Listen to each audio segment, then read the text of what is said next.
Improvement की बात की जाए तो इम्प्रूवमेंट में ये है कि अब मॉर्निंग में जब उठते हैं तो उसमें इरेक्शन रहता है, बट ये है कि इरेक्शन जल्दी से तो सस्टेन नहीं रहता है। मॉर्निंग में उठेंगे, हाथ लगेगा तो लगेगा कि हाँ इरेक्शन है, पहले ही नहीं था। पहले ही नहीं था। पहले तो ये था कि महीने में 2 महीने में 1-2 बार होता था। अब ये है कि मॉर्निंग में उठता हूँ तो टॉयलेट लगती है तो उसमें इरेक्शन रहता है, पर इरेक्शन सस्टेन नहीं रह पाता है। नहीं, मॉर्निंग में नींद से उठने के बाद कुछ देर तक ही रहता है इरेक्शन, ठीक है। फिर भी आप बोल रहे हैं कि टॉयलेट करते हैं जब है तो तब भी आपको इरेक्शन रहता है, तो मतलब ठीक है, ठीक है, अच्छा इम्प्रूवमेंट हुआ है। बाकी एस्पेक्ट में इम्प्रूवमेंट हुआ है आपको? ये मॉर्निंग इरेक्शन में आपको इम्प्रूवमेंट हो गया, बाकी लिबिडो बोल लीजिए, इच्छा बोल लीजिए, या फिर मानसिक और कोई कंडीशन के भीतर आपको इम्प्रूवमेंट आपको फील हुआ है? मानसिक तौर पर तो ये है कि गुस्सा वाला जो चीज आपने बताई थी वो चीज तो भी कम नहीं हुई है। गुस्सा की वजह से क्या होता है, कभी कभी बीपी भी बढ़ जाता है, मुझे लग रहा है। हालांकि मैंने चेक नहीं कराया है, 1-2 बार चेक कराया था तो 130 130 था, एक बार 150 निकला था, उसके बाद मैंने नमक बंद कर दिया था बिल्कुल, तो 130 के रहता है। तो बीपी कभी कभी बढ़ जाता है गुस्से की वजह से। गुस्से में मतलब एक तरीके से गुस्सा की बात है कि कंट्रोल नहीं होता गुस्सा वाला। ठीक है, ठीक है। हाँ, जब तक भड़ास वो निकल ना जाए तो वो अंदर ही अंदर वो बिल्कुल दिमाग बेचैन रहता है। मैं ऑफिस में रहता हूँ, ऑफिस में भी मन नहीं लगता है। जब बाकी बात हो जाएगी। बाकी आपको सेक्स की इच्छा की अगर बात करें, लिबिडो की अगर बात करें, इरेक्शन की अगर बात करें, तो वो अगर आ रहा है कि नहीं है, लिबिडो अब सही है, बट ये है कि जैसे कि अगर मैंने एक बार ट्राई किया था, मैंने फोन मूवी देखी थी, तो आई थिंक 25 से 30 मिनट के बाद में इरेक्शन तो कंटिन्यू रहा, बट उसमें है कि उसमें जो रगड़ से, यानी कि जो मेरी जो अंडरवियर होती है उसकी रगड़ से इजेक्युलेशन हो गया। तो ये है कि वो जो वो चीज अभी है। ठीक है, ठीक है। तो इसका मतलब आपको हायर समस्या आपको अच्छा इम्प्रूवमेंट हुआ है, जो आपका 1 मंथ के अकॉर्डिंग देखा जाए तो इम्प्रूवमेंट लगा है कि हाँ दवा का उसका असर हो रहा है। ठीक है, ठीक है। हम आगे का मेडिसिन भेज रहे हैं, उसको खाइए और अच्छा इम्प्रूवमेंट हो जाएगा। ठीक है, ठीक है।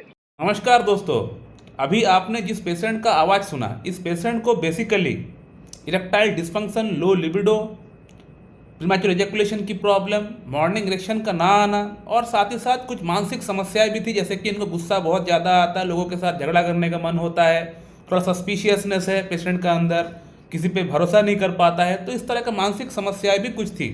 तो इन तमाम समस्याओं के लिए इस पेशेंट को मैं हायोसमस प्रिस्क्रिप्शन किया था। हायोसमस 0/1 0/3 प्रिस्क्रिप्शन किया था। 1 महीने का मेडिसिन पेशेंट को मैं दिया था। इससे पेशेंट का अंदर काफ़ी अच्छा इंप्रूवमेंट हो चुका है। आपने पेशेंट का आवाज़ सुना, पेशेंट का अंदर काफ़ी बढ़िया इंप्रूवमेंट हो चुका है। और मेरे पास आने से पहले ये पेशेंट कई जगहों से ट्रीटमेंट भी किया हुआ था अपनी समस्याओं के लिए, लेकिन किसी डॉक्टर ने भी इस पेशेंट को हायोसमस प्रिस्क्रिप्शन नहीं किया। और जब हायोसमस प्रिस्क्रिप्शन नहीं किया तो पेशेंट का अंदर फ़ायदा भी नहीं हुआ, क्योंकि जो अमूमन जो डॉक्टर्स जो प्रिस्क्रिप्शन करते हैं, अगर कोई पेशेंट प्रॉब्लम लेकर जाता है यौन समस्या के ऊपर, तो वही group of medicine, agnus castus, caladium, selenium, damiana, yohimbinum, नुफुलुटिया, लाइकोपोडियम, तो इस तरह के जो ग्रुप ऑफ मेडिसिन है, वही थेरेपेटिक जो मेडिसिन है, वही मेडिसिन जो है पेशेंट को दे दिया जाता है, आँख बंद करके दे दिया जाता है कि इसमें से कोई एक मेडिसिन काम कर जाएगा।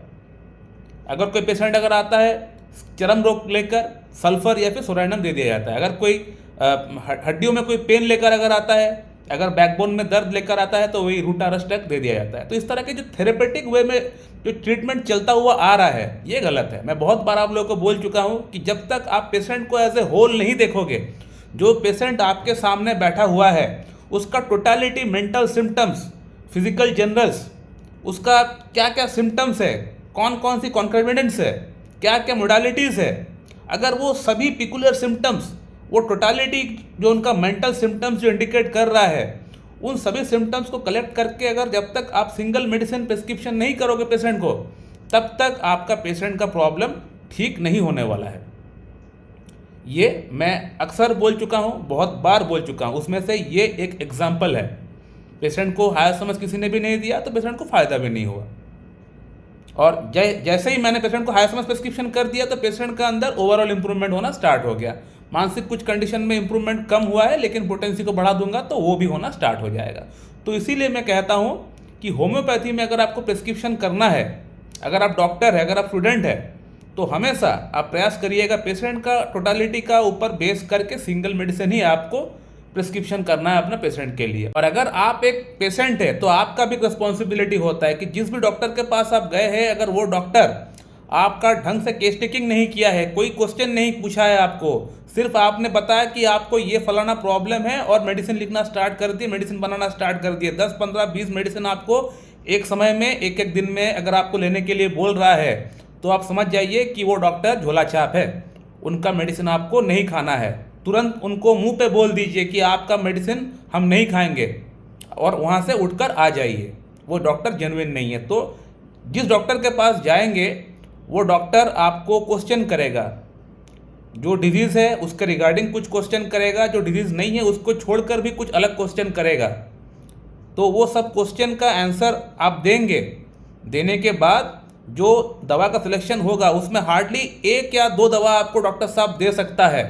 उसमें से एक बड़ा रेमेडी होगा, एक छोटा रेमेडी या 2 छोटा रेमेडी हो सकता है। छोटा रेमेडी का आप कैसे पता करेंगे कि मदर टिंचर अगर फॉर्म में कोई मेडिसिन अगर दे रहा है, एक बड़ी रेमेडी अगर आपको मिल गया है तो समझ जाइए कि हाँ ठीक है। उसके साथ अगर कोई मदर टिंचर दिया है या कोई छोटी 3x 6x में अगर आपको कोई टैबलेट दिया गया है, पिलेटिव कोई ड्रग दिया गया है, तो समझ जाइए कि हाँ ये ठीक है।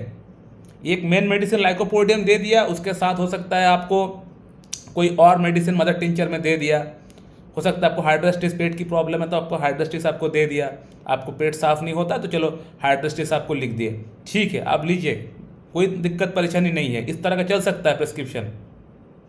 लेकिन 8, 10, 15 मेडिसिन लाइकोपोडियम के साथ सल्फर दे दिए, सल्फर के साथ फिर फास्फोरस दे दिए, फास्फोरस के साथ फिर ग्राफाइटिस दे दिए, इस तरह का प्रिस्क्रिप्शन नहीं चलने वाला, ये काम नहीं करेगा।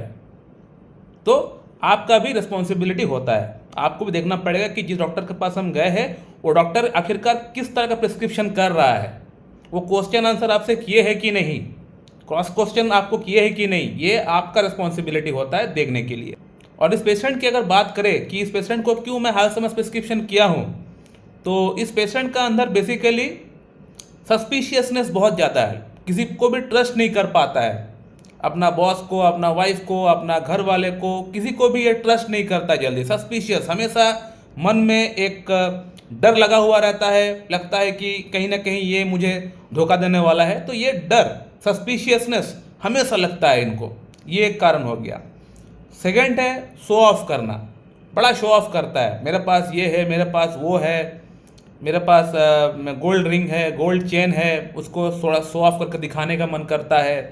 तो इस तरह का जो सिम्टम है इस पेशेंट का अंदर पाया गया है और ये हाई समझ का प्रिस्क्रिप्शन के लिए ये सिम्टम्स हम लोग देखते हैं।